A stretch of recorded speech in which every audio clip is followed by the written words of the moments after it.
mechanism. When I was 8 or 9, I used to pull my hair out and had a huge bald patch on my head, which I covered with hats and beanies. I also had a habit of putting my chin back to make myself feel ugly with a double chin. I felt like I wasn't allowed to feel pretty, that it was a sin. It felt kind of like Tourette's in a way, because I couldn't control it. I had to make myself look ugly. I remember looking in the mirror and trying not to see that I was beautiful. I looked away and believed I was ugly. One reason I felt that way is because as soon as I showed confidence, or had an opinion, Dad would belittle me and force his opinion, yelling until I agreed with him. I was ashamed to look in the mirror as a kid. I started looking in the mirror when I was a teenager, or adult, because I wanted to wear makeup. Girls at school teased me for having boy eyes, and Chinese eyes when I smiled. I started wearing so much makeup because I didn't love myself at all. The makeup caused skin damage which took years to heal. I used to have a red face after washing all the makeup off. I was getting premature wrinkles too. Luckily, they weren't permanent. I healed my skin with special papaw cream, coconut oil, and eating collagen foods. I believed I was so ugly as a kid. My nails were wonky from overbiting them too. Pretty girls hated me, even Mum and Dad's friends' little girls wouldn't let me hang out with them. I just hung out with boys. I still don't belong with girls my age as an adult. Even the boys would just play with my brothers more. When we played hide and seek, they would leave me out there hiding while they all went inside to play or watch movies. Or if we were camping, they would all go back to the campfire and leave me out there in the dark. When I was a teenager, in year 8 and 9, girls from my school used to come and take my brother to the beach and places around local towns, but not me. I thought something was wrong with me. All the rejection just added to my self-worth. I felt even more ugly. One day girl classmates let me come. They were told by someone to let me come, but they resented me and left me out of everything. They made me sit in the back of the car, not included. They sat in a way that excluded me and pushed me out. Then one of those girls stole the guy I liked in high school, because I told her I liked him on the trip that we went on. We went to the beach. Those girls also rejected me because Mum didn't teach me about shaving, and I had a bikini on, but hair was showing. I didn't know how to shave. My parents put fear into me shaving. They told me that if I shave that all the hair will grow back thick and black. They just wanted me to embarrass myself. Jehovah's Witnesses don't believe in shaving. One day Dad told me to pump up my car tires all the way to 90 psi to harm me or something. My ex was there at that time and told Dad he was wrong, and that it was dangerous. Dad started arguing with him. Dad and my ex didn't like each other. God protected me, thankfully. Lucky my ex was there, or something could have happened with my tires, or me. In year 9 I started opening myself up to people, and talking to girls. I tried to join into their groupie. They were shocked and one of them pushed me and said, "Stop talking, go back and sit on your own." I fell on the ground. No one cared. Other times I would try and get into the circle, and they squeezed me out. I had no choice but to be by myself at school. One day I bought myself a flip phone and bought credit. All the girls took my credit. They let me be their friend for a bit, then pushed me away again. I gave it to them because I wanted friends so bad. I used to work at IGA after school and I bought credit with my pay, sometimes $100 a week. I never told my parents. They would have flipped out. Those girls would take it all from me. They still didn't like me after all I gave to them. One day we went on a school trip and stayed somewhere overnight. The teachers took us to the shops as an excursion, and I bought $200 worth of clothes and shoes. I had no sense of money back then, but I worked for it, so I spent it on what I wanted. I took advantage of the trip and bought some things. The other girls were jealous and even copied me by buying the same things that I bought. When I got home after the excursion, my mum was shocked and looked so angry when she saw that I bought clothes and shoes for $200 of my own money. She couldn't believe it and she tried to make me feel guilty for it. I don't think she told Dad because he would have been so angry and abusive. Mum used to cry every day in her bedroom when I was a kid. I wasn't ever allowed to ask if she's okay. She never wanted to talk to me. I was shut out and abandoned. She was emotionally closed off to me. One day when I was 12 or 13 years old, before traveling to W.A. to my grandparents' house on 100 acres, me and my brothers went to the local milk shop down the road to buy lollies with money we were given. I decided to just buy a few to save my money. Then later I went back and bought more with the remaining money, because I changed my mind and decided I wanted more lollies. When I got home, I offered Dad a lolly, then he screams at me saying I wasn't allowed to buy more, and I got strapped for spending my own money that I was originally given to spend on lollies. That confused me because I was being nice, and I didn't think I did anything wrong. Dad resented my loving heart. He hated when I was nice and loving. He wanted me to be in fear and cowering all the time. Parents' behavior. My parents pretended to love animals, but that was a facade. They would give them a home and make them feel wanted, but then they would force them out onto the street or sell them after a while. I remember a dog on New Year's Eve, one year when I was a kid, or early teen. It came to our front door, and Mum took him in and called him Fireworks. Because of the fireworks going on that night. He was a Jack Russell, and he was so cute. She gave him a bath and took the fleas off him too. Then an hour later she forces him outside and tells him to K off and go home, screaming never come back again. The dog looked confused and stood on the pathway looking puzzled, but he finally left. It absolutely broke my heart watching that happen. They had cute little budgies and decided they didn't want them anymore, so they sold them too. My parents have no empathy for animals.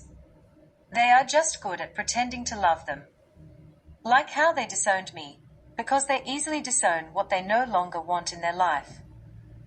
Another toxic thing my parents did to us kids was influence us to smoke weed.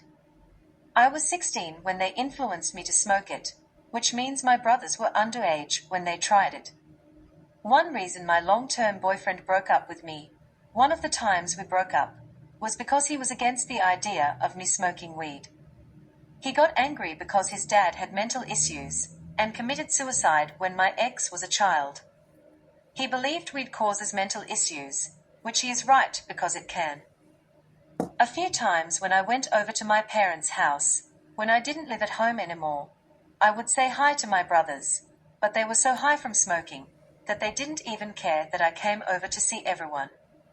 It made me feel unwelcomed and unacknowledged. When my brothers stopped smoking weed, they became nice again. Mum and Dad smoked it my whole childhood, and I suspect they have undiagnosed bipolar, in my opinion. They flip out on little things. Their emotions are like a roller coaster, and you never know when to approach them. I always had my guard up when I asked them anything. My bully of a brother, oldest brother. My oldest brother is 1 year younger than me, and my whole childhood up until my late teens, he acted like the boss and was bossy. My parents gave him the responsibilities, trust, and the love. He was so immature though, and I was mature. My parents should have put me in charge with babysitting, house sitting and stuff. My brother pushed me around, threatened me. He intimidated me with a kitchen knife once because I wanted to either wash or dry the dishes, and he wanted to either wash or dry, whichever one I was doing. He pushed me to the ground once while doing the dishes. He physically pushed me around a lot. He was boisterous and mucked around a lot. Any suggestions I made were always wrong, and he always had a better idea. He ignored me and gave me the cold shoulder a lot, but gave full attention and respect to my younger brothers. They were all buddies who spent all their time at the skate park. This is petty but worth writing about just so you can see further the treatment I got from my parents, and how they treated my brother compared to me. When I was little, I got blamed for drawing on walls when it was my brother. My parents always believed him over me.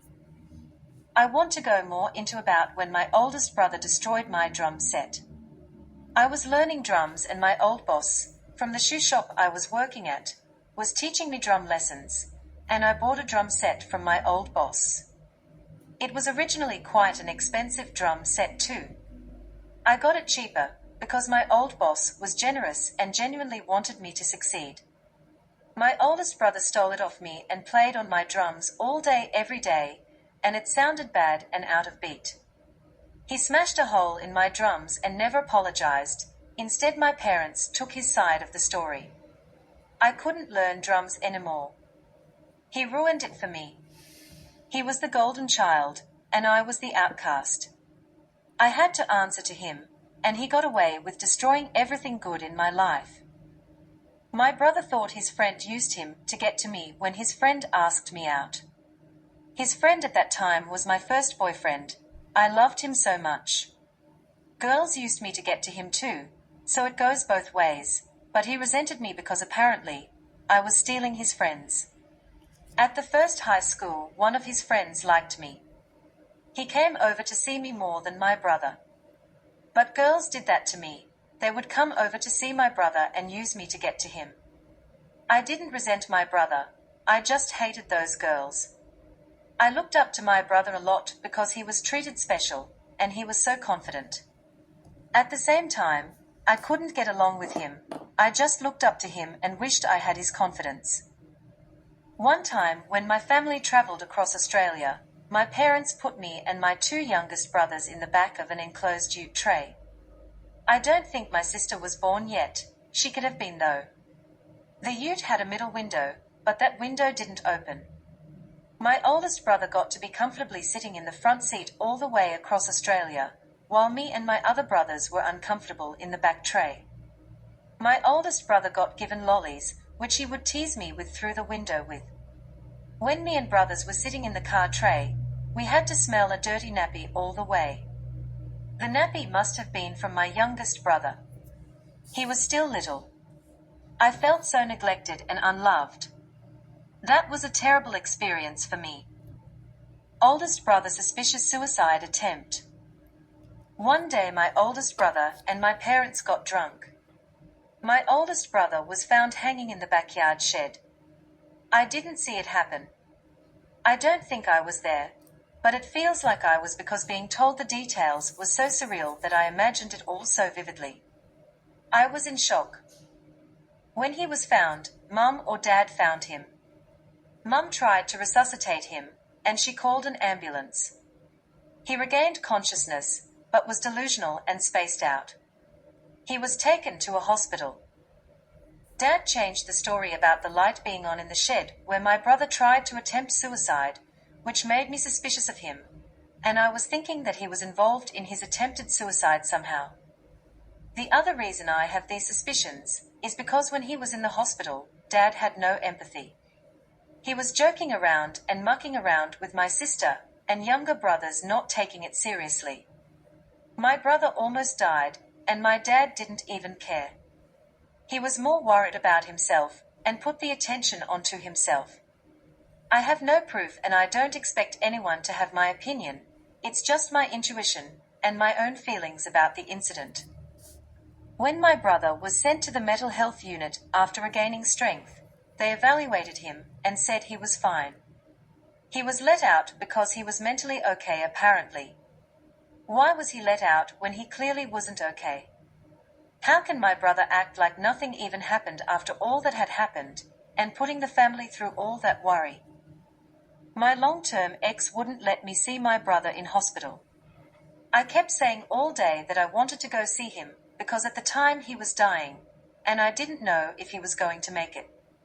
My ex kept saying later, or no, we're not going, then he would lay in bed playing on his phone.